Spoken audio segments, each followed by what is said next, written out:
Hey folks, it's Rob Fox here with another Sunday session, and today is open mic night, which means that it's your chance to ask me any question that you like and see if you can stump the guru. Now, what we ask is that you allow me to prepare for any questions in advance. So click on the link below and that will give you, I guess, the ability to lodge your question, give me a little bit of a chance to do any homework that I need to do as and where appropriate. But hopefully we can provide some insights into your problems and move you forward on your property development journey. Now, we've got the funniest of all questions that I've ever seen on here as the very first question, and that is, how do I log on to these sessions?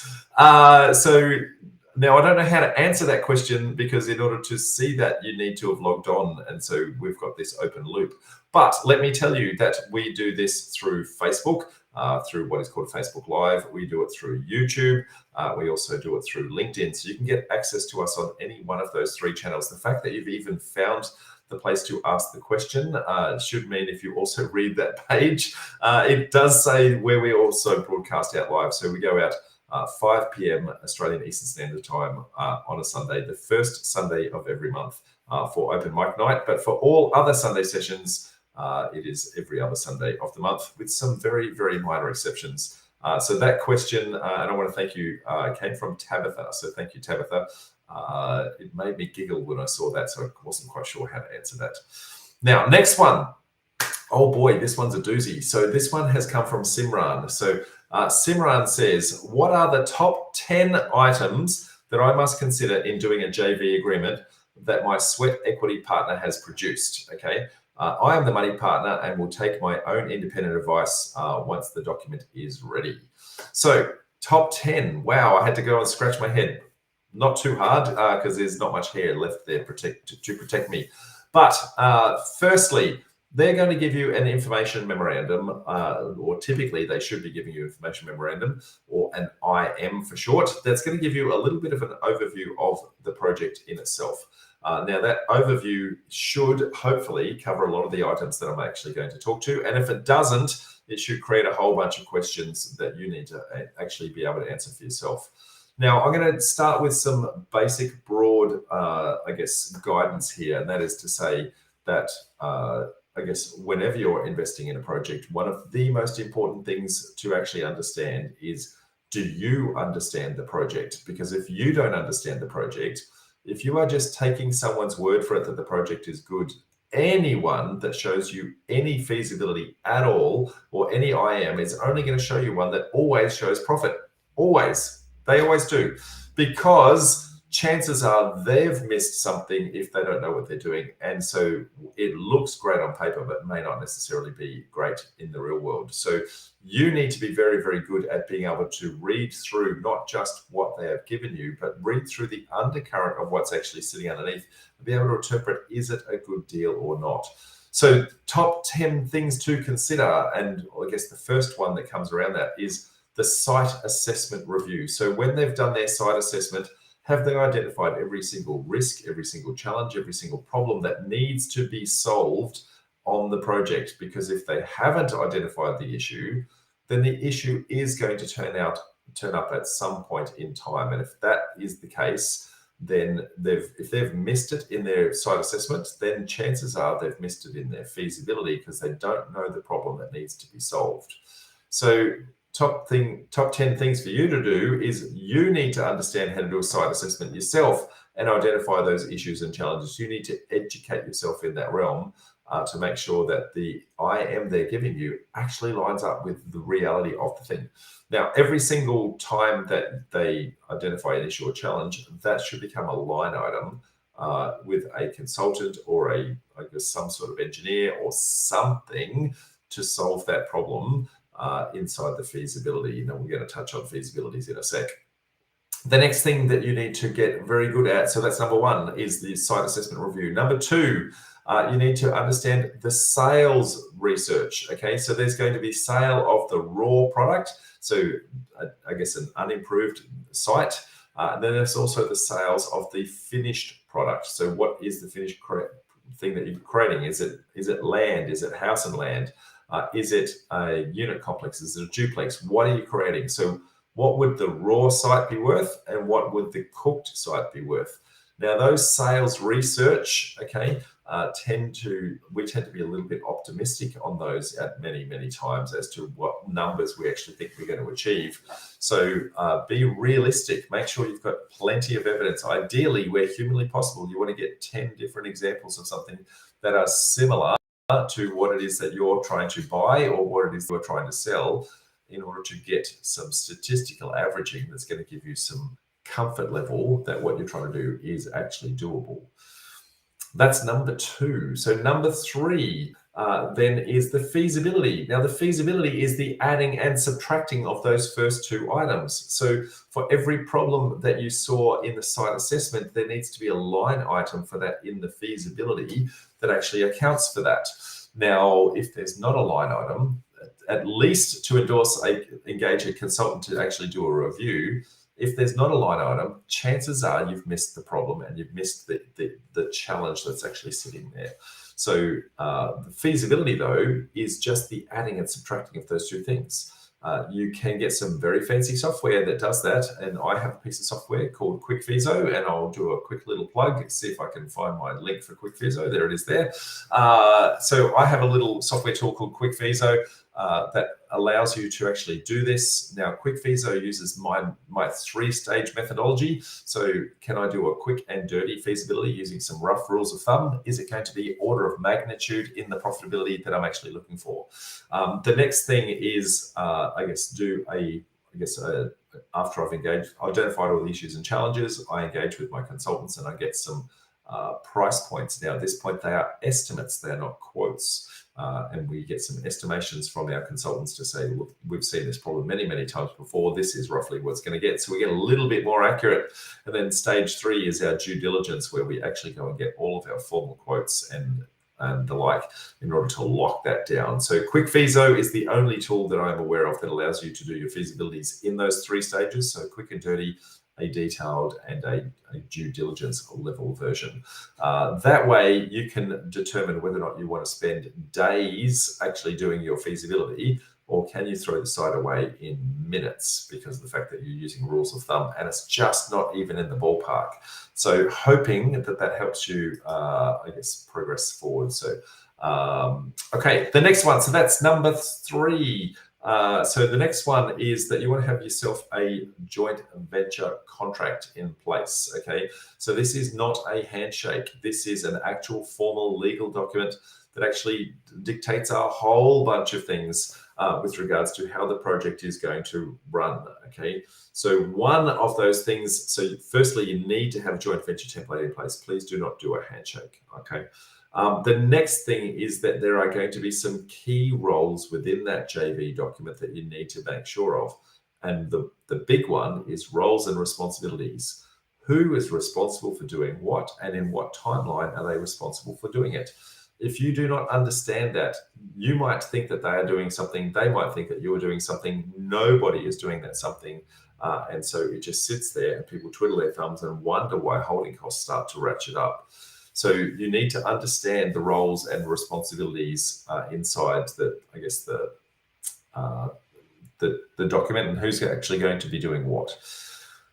That's what are we up to? 1, 2, 3. That's number 4. So number 5, an element of that joint venture document would be understanding the roles and responsibilities. So that is number 6. So sorry, I did actually touch on that. So that was number 6. Next one, dispute resolution. What happens if you don't agree? So who is actually going to be making decisions in this? That's part of the roles and responsibilities. Who's actually going to be making the decisions, and what happens if you don't agree? So is there an escalation model? How do you actually do that? Do they have to take your ideas into consideration? Or, if there's 2 of you in the JV and one person says to do one thing and the other person says to do another, is that a fight? How does that work? Is there an arbitrator, a moderator, somebody that you've got that you can actually appoint to actually determine who has the casting vote with regards to that? The next one is, what about the profit split and understanding what that profit split is? And is it a profit split, or is it also a profit and loss split? Do you actually understand who bears the risk on this particular thing going wrong? So if you're the money partner are you the only one bearing financial risk? Now, the sweat equity partner would be risking their sweat equity for sure, but are they also risking their money? Now, up to you as to whether or not you accept that. Okay, it might not be in your best interest to actually do that. It might be something that you choose to actually share, or based on you sharing, I guess, a little bit more reward, you might be able to accept a little bit more risk. Okay, so there's lots of ways that you can actually negotiate your outcomes with regards to that. Speaking of risks, have they actually identified all of the risks in the project? So, for example, the fact that construction costs are going up, have they identified that? And what are the management plans they're putting in place to deal with those risks? So if they don't have a management plan, how do they actually understand that? Now, risk can never be eliminated. All we can do is identify it, put a management plan in place, manage the plan, and observe the outcomes of that and refine as and where appropriate. Now, perfect example I use many, many times. You were taught as a child to when crossing the road, it is dangerous. But then you were taught to look left, look right, look left again. Now you can navigate the road, I guess, safely. And in doing so, you always keep your eye on the car so you know what's coming and how they're actually coming. So we put a management plan in place and we manage to the plan.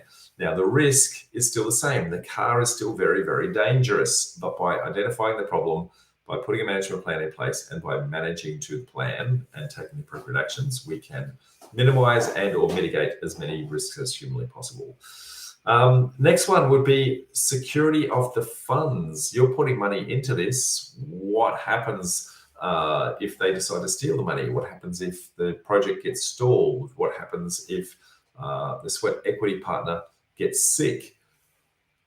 What happens if they have a day job and they, I guess, get made redundant at their day job and no longer have that? So you've actually got to understand all of the risks in there and make sure that you are appropriately protected. So security of your funds is also, hey, I put my money in. Do I get to have a mortgage against the property? Do I get to have a caveat against the property? Do I also get to have a personal guarantee against the individual who's the director doing the sweat equity side of things? Lots of different elements in all of that. Excuse me for yawning, folks. Been a big few days. Then the next one would be, or the last one, so point number 10, make sure that you get legal and accounting advice. So legal advice to make sure that you've documented the joint venture document appropriately, that you've identified all the risks and challenges yourself in actually doing that everyone's roles and responsibilities are identified, the dispute resolution's done, and a whole bunch more. Okay. Now, the people who do my students program, my property development formula program, we give them a template of a 40-page joint venture document. 40 pages, folks, because there is so much to know. I'm touching the top 10 points here, but there are many, many points that you need to actually be dealing with. So make sure that you get legal advice in order to do that, okay? Make sure that you've got the structure correct in order to do that. The other thing you want is accounting advice. You want to know taxation-wise, what is the best structure that you want to be going into this in? Are you going in as an individual? Are you going in as an investment entity of some description? Are you going in as a self-managed super fund? What are you doing? How are you doing that? What's the best way to actually invest and protect yourself along the way? Anyway, that is the top 10. So I'm going to go through them super fast. Site assessment review, sales research review, your feasibility, understand your roles and responsibility, make sure there's a formal document in place. Dispute resolution, understand who's actually going to be managing that. Have you identified the risks and put a risk management plan in place? Do you have security of your funds, so mortgages, caveats, personal guarantees, etc.? Do you share the risk? Do you share the reward? And lastly, legal and accounting advice. So there you go. That's 10, folks. Hard work that was. Okay. I hope you got plenty out of that, Simran. Next one, it comes from Joy. Joy's got a question that is a little bit simplistic and a little bit hard for me to answer because there's not enough information in here. So the question, what is the least frontage allowed for a rooming house? Now, I happen to know who Joy is, and so I can infer some of these answers, but I'm going to broaden it out so that everybody else knows what's going on. Okay, so rooming a house firstly means that you can rent per room on individual leases. So that's the first part. Second part is the rules for that change, not only from jurisdiction to jurisdiction, so council to council, but also state to state. As a matter of fact, the terminology changes. So what in Queensland is called a rooming house, in New South Wales is called a boarding house. So not just using different terminology can be completely different. Okay, so the answer to your question, Joy, is it depends. It depends on the council that you're actually doing it. It depends on the state that you're actually doing it. So you need to be very, very careful. But as a hypothetical rule of thumb, you asked, what is the least amount of frontage? It's the least amount of frontage is something that's actually going to still qualify for you to build a single house. Okay, so you need to understand what your side setbacks are. You need to understand what your driveway is going to be. You need to understand where the car parking is going to live. All of those sorts of things. Where's the bins going to sit? When you start to narrow all of that down, then it's, will your council actually allow something on that small frontage? Now, as a house, don't worry about it as a rooming account, as a house. So the what they call the built form is the structure. Okay, so the structure being the house. The use case, how you use that, okay, is then something completely different. So you're talking here about doing it as a rooming account, but the use case could equally be Airbnb. It could equally be running a business from home. It could equally be a bed and breakfast. It could equally be short stay, long stay accommodation. It could equally be just a single home, right? So depending upon how you use the property, you're going to actually have to apply for things as well. To the best of my knowledge, there is not a single council out there that limits what you can do based on the frontage from a rooming house perspective. What they do is they say you must meet certain requirements with regards to car parking, with regards to garden space and shared communal area and things like that. That might dictate the outcome, Joy, but that you need to look up council to council and jurisdiction to jurisdiction. That said, relatively simple rule of thumb would be, if I could build a house on it, I should be able to build a rooming house on it. So if you know what your rules are to build a house, there's no reason that I can think of for most councils that would not be allowed. Next question. Do you use any software platforms to find potential development sites? And if so, I guess when you identify those sites, what's the most successful way to use to approach the owners? Do you send them letters? Do you knock on doors? Give them phone calls, etc., etc., etc. So Hayden, really good question, mate. Now, I've actually covered this one in a hell of a lot of detail on a previous Sunday session, all about PropTech software platforms that are actually sitting out there. So PropTech being property technology. So go and actually have a look at that one. It was probably about 4 to 6 weeks ago. And where I can, I'll stick the link in the chat window below in order to do that. I'll just need to look that up as we go. Now, what I said in that one, and I'll try and cut it down, I guess, to a much shorter version of that now. What I said is there's basically two different kinds of software platforms that you need to actually be looking at. So one is a sales research platform. Okay, so sales research platform then will help you to understand what is the raw site worth, what is the finished product going to sell for, that sort of thing, and then can you do some comparative analysis between those, see what the history of sales were, see the number of properties that are actually on market right now, whether or not you're paying overprice, underprice, those sorts of things. So that sales research is super, super important, and for that I highly recommend National Property Data. And if you mention the Property Developer Network, you will get a 10% discount on doing that. Okay, so please make sure that you mention me in particular and Property Developer Network. But National Property Data is the go-to tool that outpaces, outperforms, and is cheaper than the competitors like RP Data and Pricefinder. So new kid on the block, but with many, many, many, many features that are going to help you to fast track how quickly you can get your sales research. Okay, so go watch that video on that. And we also had a follow-up video where I interviewed Joe Rossi from National Property Data, where we talked about all the features and benefits and all the things that National Property Data can do that the other guys can't. Go check it out, guys. I can't stress that one enough. Now, the second tool that you need is a development research tool. So what is the site capable of doing? So you want to understand the zonings, the overlays, the critical constraints that are sitting there, the contours. You want to be able to identify all the issues and challenges that are actually sitting on that property that is going to stop it from actually being able to be developed.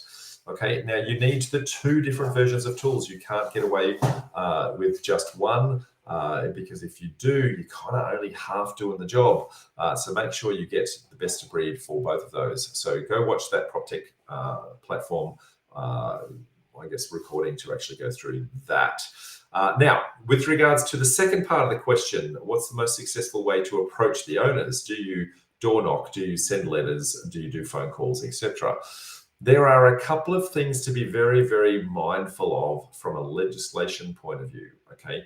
So you cannot breach a number of different laws that actually sit out there. So you can't just send them an email because you're going to breach the Anti-Spam Act, okay? Or you are likely to, I should say. You can't just pick up a phone call without checking that they're not on the Do Not Call register. And equally, you can't send them letters from a mass mailing if you've sourced the data from certain locations. So you want to be very careful about how you approach. Now, if you do the right thing, then everything is possible. Okay, so this is not about, hey, don't do it. It's about do the right thing, and check that they're on the Do Not Call register. All those sorts of things. Okay. Now, if you use any of the sales research platforms, so whether it be National Property Data, RP Data, Pricefinder, etc., every single one of them have this little caveat on there that is basically us telling you that the licensing laws that allow us to display the information to you do not allow you to mass market to those particular people. So if we give you the name of the property owner being John Smith, for example, you can't send a letter to the owner saying, "Dear John," okay? Now, that is because the different state governments, that is the offices, not the Office of State Revenue, the Titles Office or the Valuer General, depending upon the states, they go by slightly different names.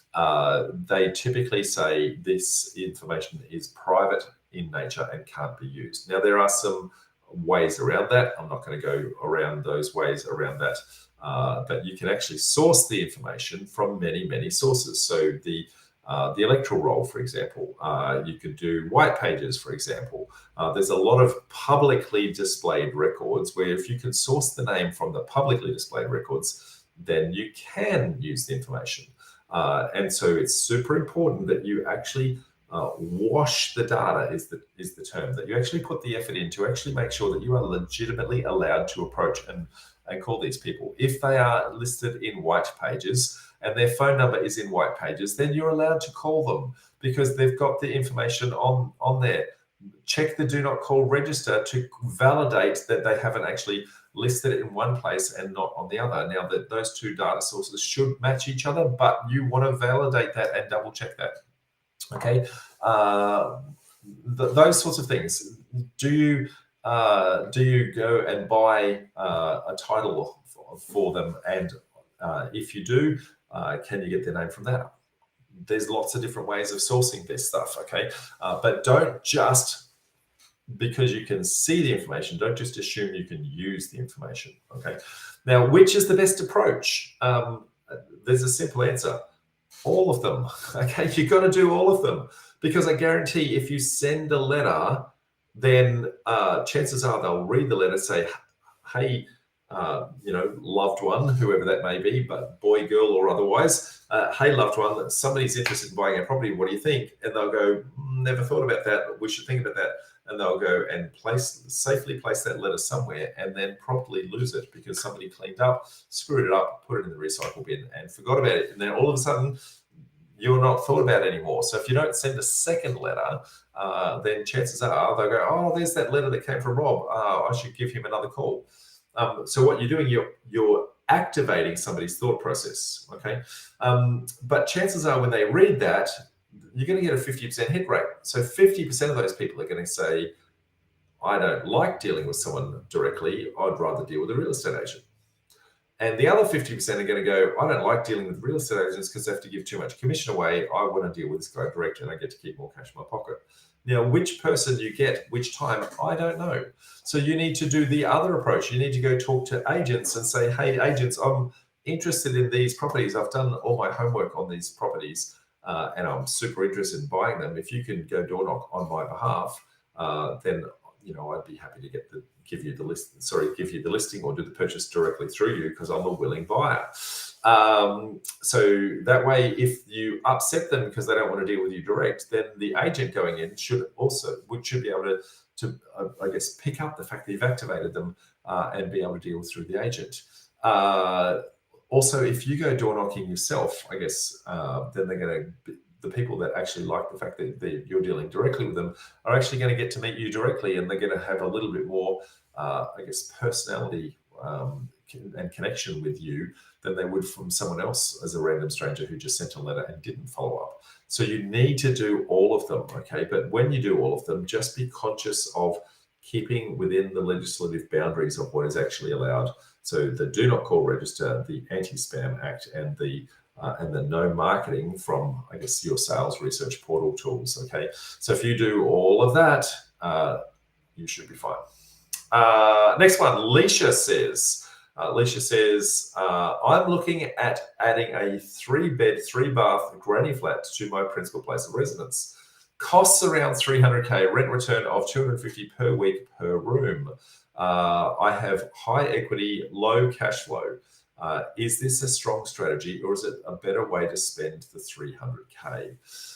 Okay, Leisha, I have to be careful here. I'm not legally allowed to tell you what to do when it comes to strategy or financial advice or things like that. So I can't tell you what to do. What I can do is tell you what to consider, okay?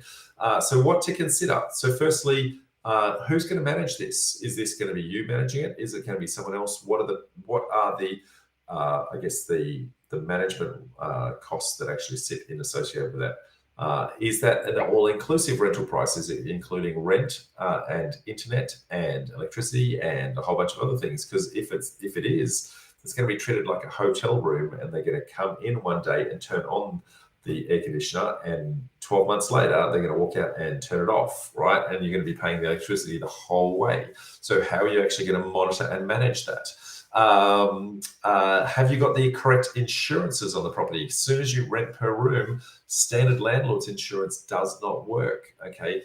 Because they'll take your money, they'll happily take your money, but they probably won't honor the claim because it's a different kind of product, okay? So you need to make sure that you have the right kind of insurance. Do you have the right fire compliance in there? And are you doing regular fire management and fire checks on the property?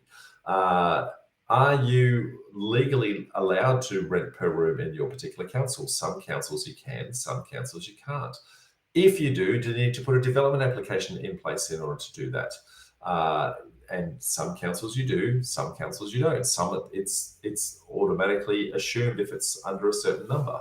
Okay, so all of these are super important. What is the building classification? Is it a Class 1A or a Class 1B dwelling?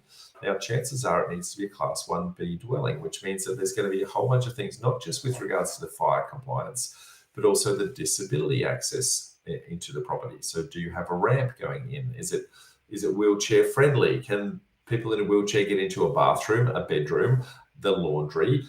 Can they get into the kitchen and the lounge? If they can get into all of those areas, then chances are you'll classify as a Class 1B and probably be allowed to do it. Is the demographic going to be suitable for the kind of tenant that you're actually trying to seek, right? So when you start to add all of that up, there's a lot to consider. And whilst on paper you might be able to get $250 per week per room, by the time you whittle that down, you've got to then do the math to say, how positively geared am I going to be with regards to that property? And if I am possibly get enough, what happens if interest rates keep going up? And they've gone up 11 times in a row. Are they going to go another time after that? Who knows, right? I've got a whole one-day event that I'm going to do in the next couple of weeks that are going to talk to you about my read on where the market's going and how we can actually start to take advantage of that. So know that that's coming up. But until then, what's your view on where that is actually going? So when you consider all of those things, then and only then do you want to start to go, is this a worthwhile exercise? Now, the other thing to think about over and above that, so you've looked at this from a pure cash flow perspective, okay, but it has tied up your capital, okay? So if you are looking to do other things with your capital, so if you want to become a property developer, right, you are going to need capital in order to do that. So does this somehow then chew up your capital and make the next project that you want to go into, does it make it harder? Right, so it's called opportunity cost. Does your opportunity cost go up? And that means that potentially your hands are tied when it comes to the next one. So maybe, just maybe, you want to consider, do I want to put a little bit more effort into, maybe I want to research what my next project is going to look like. And if I know what the next project is going to be, what does that need from a cash flow perspective and a cash perspective? And if I spend this money over here, does that stop me from doing the next one? Right? As opposed to, if I do the next one, will that give me even more cash, which will then make me able to come back and do this one later on and be much more productive in actually doing that. So they're the things that you want to think about. No direct answer, but hopefully a lot of things to actually ponder. So Leisha, hope that helps. Next question, and lucky last question, comes from Mitchell. Hey Mitch, how are you, mate? It says, hey Rob, I'm doing some 10-minute checks. So 10-minute checks is a process inside my property development formula program. If anyone is actually interested in the property development formula program, I won't do a sales pitch at all, but you can actually find a little bit of information about that just on this link here. So go and check that out if that's of interest to you at all. So the 10-minute check side of things, and I've noticed a property that has a development application that's been withdrawn. Okay. Can you give me some examples as to why someone might withdraw an application? Oh, Mitch, there are so many reasons it's not funny. And probably one of the most common ones is that the majority of applications that go into council are by small-scale mum and dad developers who haven't necessarily done an education program, okay? And so they think that adding a development application to the site will make it worthwhile and make it more valuable, but they don't understand the rules, they don't understand the regulations, they don't understand supply and demand, all the things that you're studying, mate. They don't understand those things, and as they get halfway through the process, they suddenly realize that council is not supportive of the thing that they thought was possible. Because Fred over the barbecue the other day said it was going to be possible, so surely it must be. So they suddenly realise council's not going to be supportive of it, or B, they recognise that there's no demand for the product, and so there's hardly anyone likely to buy it, or C, there might be some demand for the product, but the price point that they're likely to get it for is not going to cover their costs, right? So they're probably the three big ones that actually make it worthwhile. But then there's, I guess, some personal ones that might be, you know what, it's a little bit more of a headache than I thought. I really don't want the hassle. This isn't what I do for a living. I'm just going to tap out because this is not really what I'm looking for. So typically they're the kind of reasons why people pull out, mate. And for that very reason, a number of the development applications that you actually get that are approved are not necessarily profitable. So you want to actually, just because a DA is there, just because it can be done, does not mean it should be done. So you want to be reverse engineering that, understanding, is the demographic right? Is the product the right product for that particular area? What's the price point? How's that going to be? How's the cost to construct that? All that sort of thing. So anyway, hope that helps. That was the very last question, folks. So given that was the last question, I guess let me remind you that we do these open mic nights on the first Sunday of every single month. And so if you would like to submit your question for the next event, click on the links below. So propdev.info/open-mic. And if you do that, that gives me a little bit of time to do the research that I need to do to give you the answer that you need in order to progress you on your property development journey. Otherwise, folks, we run events all the way around the country: Brisbane, Sydney, Melbourne, and Adelaide. If you would like to come to one of our events, make sure that you click on the link below, come to our events page. We do those both physically and we also live stream. So no matter where you are in the country, you could turn up to the Brisbane event from Sydney. You could turn up to the Melbourne event from Adelaide. You could be in Perth, Hobart, or anywhere else and turn up to any one of our events. But we are running 4 events per month. So pretty much every weekend of the year, we are running an event somewhere. So Brisbane, Sydney, Melbourne, and Adelaide. So make sure if you want to come that you actually do that. It's $25 to actually attend, or we also have an annual membership, which makes it $250 to turn up for the entire year to every single event that we run all the way around the country. So that's close to 50 odd events that we run for $250. That is an absolute bargain, folks. Plus, you get all the back catalogue of all of the previous recordings of every other event we ever run, a whole bunch of discount supply cards, and a bucket load more. So if you are super interested in that, then make sure that you come to one of our events, and we would love to see you there. Till then, folks, I'm going to say it's bye for me, and we will see you at one of our upcoming events. Bye for now.